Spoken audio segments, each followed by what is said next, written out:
I'm pleased to have as our guest Mr. Galen Windsor from Richland, Washington. I first heard of Galen from a tape that somebody gave to me some months ago, and I found his story to be absolutely fascinating. His story is unique, to say the least. Galen has been in 77 different cities in the last 2 years lecturing on the subject of nuclear energy. The majority of his life, the last 35 years, he spent processing plutonium from nuclear reactor sites. Galen Windsor has few peers in the world in this area of expertise. And those few peers admittedly know and agree with the things that you'll be hearing on this tape. However, except for 2 or 3 of these experts, they've all chosen to remain silent for reasons which they only know, leaving this man then the burden of leading this lonely battle of exposing what we call the nuclear scare scam. He's without question one of the world's foremost authorities in nuclear radiation measurement, and he's recognized by members of the Atomic Energy Commissions of all the major nations of the free world. Mr. Galen Windsor.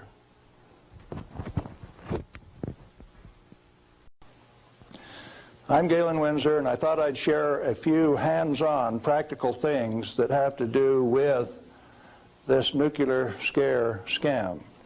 Now, you've heard that gamma energy, the kind of energy that comes off a rock like this, is the most penetrating, most damaging of all radiation. And not only that, here is uranium, the parent of radon, and they say if you can measure, detect radon in a home, then it's bad. The government says we got to ban this material. It's radioactive.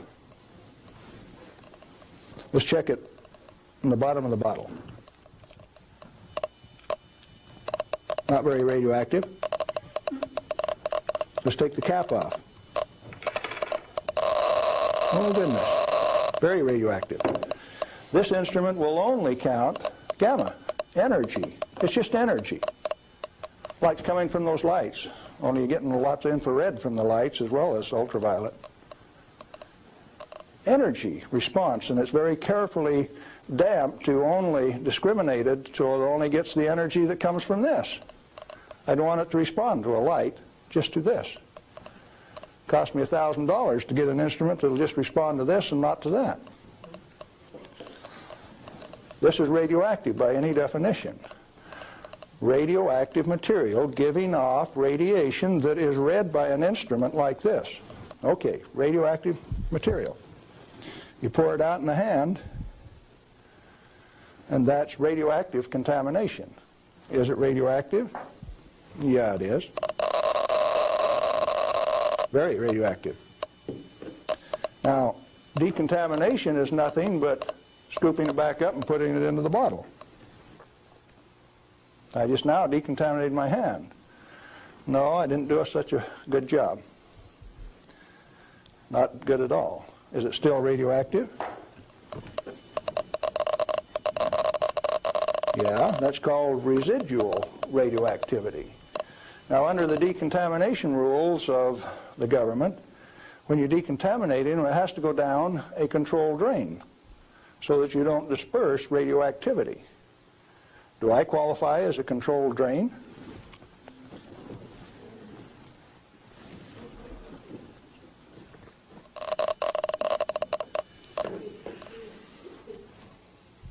That material that I just ate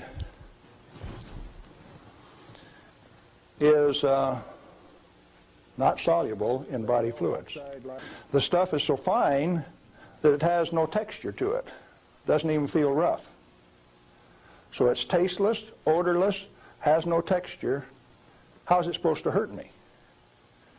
Because I've been eating this on lecture tour for 2 years, the state of Washington felt it necessary to confiscate my uranium samples so that I would be safe. Dr. Fulton from the Hanford Environmental Health Foundation called up and he says, "Hey, I heard one of your guys OD'd on uranium today, Galen." And we talked for a little while and he says, "Oh, that was you." And I says, "Listen, I can eat all that stuff I want. He says, it'll ruin your kidneys. How are your kidneys? They're fine. Well, you should have been chelated within 4 hours. Well, here's a piece of metal. Density of 19.0. If you know your chemistry and physics, you know that there are only two metals that have that density, plutonium and uranium. Radioactive, pyrophoric, density of 19. Outside of a laboratory, most of you can't tell me whether this is uranium, plutonium, or a mixture of the two. Now, I said that it's heavy, and it is. Let's see if it's radioactive. Yeah, it is. Pyrophoric, what does that mean? Pyro, fire. Black on the end. The spark that just came off there is pyro, fire, burn.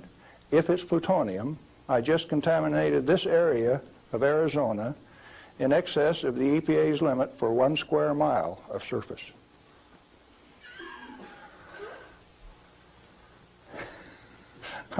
Somebody laughed. It's serious. The end of progress altogether says that I just contaminated you in excess of the limit for 1 square mile. It's now silver on the end. Tomorrow it'll be black because it self-oxidizes, this black color like this, all by itself. Plutonium does that and uranium does that. Is it hazardous? Yeah, it is, because they take depleted uranium metal and make it into 50 caliber bullets, fire them from shoulder-held weapons. In 1976, they obsoleted tank warfare with these things because it only takes one dog face with one weapon to knock out a 65-ton tank. It'll go through 3 inches of armor plate, and when it comes out the other side, it's that white hot spark that we just made. And the 5 men in that tank are dead, because it'll burn all of the oxygen out of the air and burn their flesh. Well, in your estimation, then, how dangerous is a nuclear reactor plant? A nuclear reactor plant is just a way to boil water that's the cleanest, neatest, most economical way to boil water that you've ever seen. Can a nuclear plant explode? Only like any other steam plant. Like Laughlin, Nevada had a steam explosion. It's a coal-fired plant, but 6 men were killed there last year. That could happen at a nuclear plant, but as far as an atomic explosion, good heavens, no. No way. Well, one more question, Galen. What do you feel like a good portion of these men in Congress know this already? I know they do. I went there 4 years ago and sat down with the Senate legal staff and told them my hour-and-a-half-long sad story, and Sam Bollinger, one of the lawyers, stood up and he says, Galen, if I understand you right, why, you want us to have President Reagan snap his finger and make this thing come up straight. And I says, hey, Sam, terrific. Go ahead and do it. He didn't take that challenge. He says, no, I'll tell you what, Galen, industry likes it the way that it is.